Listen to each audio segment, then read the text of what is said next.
В соседней Перми вышел аудиосборник пермских сказок. Работа заняла чуть больше 3 месяцев. Сперва творческой группе пришлось изучить материалы, записанные фольклористами, в том числе в Коми-Пермяцком округе. Затем начался этап студийной работы – озвучивание, редактирование, музыкальное оформление и сведение материала. Команда для себя решила – это должен быть модный саунд, который звучал бы адекватно времени.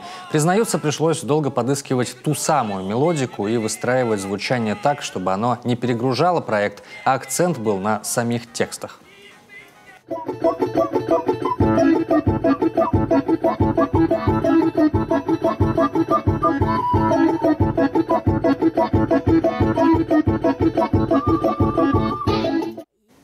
К слову, уже не первый раз Коми-фольклор привлекает пермяков. 2 года назад детская студия «Биарм-фильм» выпустила мультфильм с Человека-лосем в главной роли. Происхождение этого образа до сих пор остается загадкой для ученых. Создатели картины рассказали свою версию.